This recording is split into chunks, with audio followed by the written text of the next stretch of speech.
And this crucial match at the foot of the championship is set for a false start.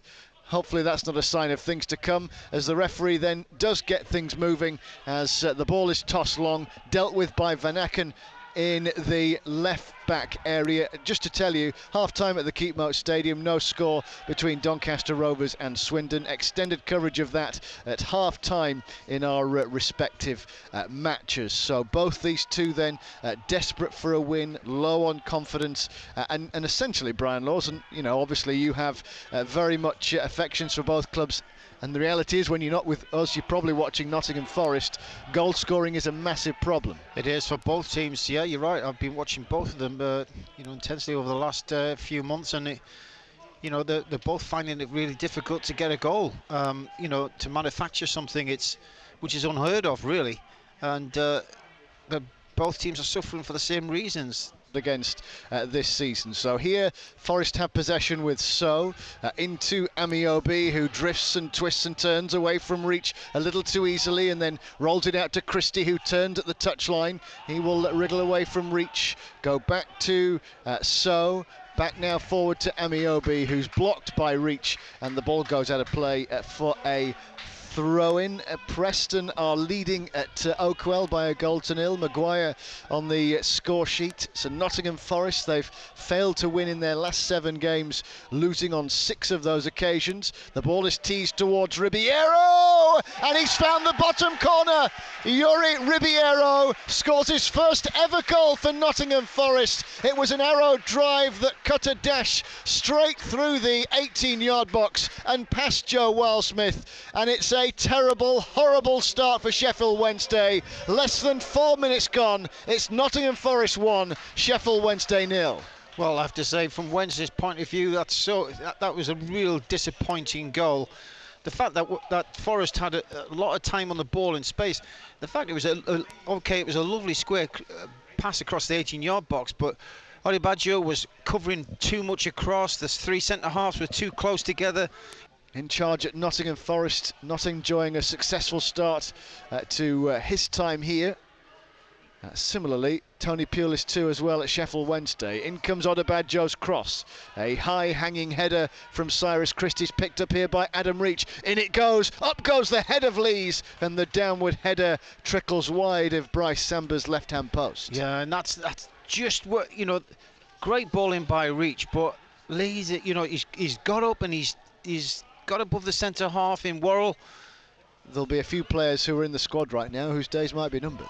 Yeah, well, it wouldn't surprise me that if that's the case. He didn't mess about, Tony. If he's committed to bringing players in, or needs to move 1 or 2 out, he'll tell them immediately, and it'll not be a personal thing. He'll just say it. These things need required. Windass takes a pot shot from about 25-30 yards. It skids along the surface, and Bryce Samber knew it would be well wide of his right-hand post. So 17.5 minutes of the game played here. Nottingham Forest are leading Sheffield Wednesday thanks to an early goal from Yuri Ribeiro. Too easy for Bryce Samber to take.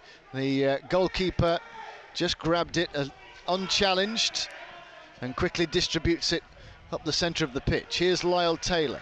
2 or 3 in red ahead of him, one of whom is Sammy Amiobi on his left boot. In swinger, and it's knocked in, and the offside flag has gone up straight away. As clear as day, that goal has been ruled out for Samber I think it was. But whoever it was, he was a mile offside, and it was fired into the back of the net. I actually think it was Cafu. It was Cafu. Cafu, but you wouldn't have needed VAR for that. In the Championship, here's Reach on his left boot, just hammering it forward. He's got real purchase on that, and it might be intercepted here by Kadeem Harris. 25 yards out, skips over the ball, takes on Worrell and shoots, and brings the save at least from Bryce Samber. It was arrowed straight at the goalkeeper, but at least it's a shooting opportunity. Yeah, a lob from Reach over the back of the Forest defence. He's not getting on the ball enough for my liking. He needs to get on the ball because he's the one that can find players. Well, Tony Pulis did say in his one of his early post-match reactions, I think, get the ball to Bannon, give the ball to Barry Bannon. Well, the little Scotsman is tearing around trying to get the ball off Nottingham Forest midway through the Forest half, who then clear it long into Lyle Taylor, who shields the ball well away from Van Aken now to bring in Amiobi, and Cafu then gets involved and brings in a first-time ball to Cyrus Christie. They're queuing up, and it's just out of the feet of Lyle Taylor, who will shoot, and it's cleared off the line. It's cleared off the line, and a big moment as Shay Dunkley in the goalmouth scoops it towards the far side, and a massive let-off for Sheffield Wednesday. Yeah, Forest again attacking down this right hand side. Amiobi's causing lots of problems. He's moving the ball inside, and of course he's getting backed up by Christie, the right back, and he's bombed down that right hand side. Here is said player in his yellow boots pushing the ball into a central position. Forest have it, attacking towards the Bridgeford end away to our right hand side. Then Bannon wins it back out to Odebajo. Odebajo's motoring here up to the edge of the penalty area, forced to check his run, gets it back to Bannon. Lees is forward, in goes the cross, glancing header, and at the back stick it was Windass who was there, and Reach was careering in. He just couldn't get there in the nick of time, and the ball goes behind for a goal kick. Well, that's the first time that Odebajo on the right hand side pulls it back to Bannon. Bannon's knocked a left-footed in-swinger into the far post, and for some reason Windass has got up and looked like he was going to head it, missed it, but then we had Reach who was overstretching. He was on the far post as well. And now Cyrus Christie from the halfway line begins an attack, streaming out to the far touchline, which is the right. He plays it back to Sammy Amiobi. Amiobi wriggles and then turns before playing a lateral ball out to So. So now into the feet of Cafu as Forest build an attack down the far touchline. Cafu again gets the ball tight to the touchline. It will be played up to Mighton. Dunkley's with him stride for stride, nudges the youngster off the ball, and the ball it goes towards halfway on football heaven. So Forest building again. Christie, Sheffield Wednesday try and keep them at arm's length, and Sammy Amiobi is there to maraud forward. He shoots and brings a save from Wildsmith. Interplay there, 1-2's there with Amiobi. He ends up pulling the trigger from what, 25 yards away. Get there, Yates gifted possession. Forest clear, and Wednesday are backpedalling through Bannon.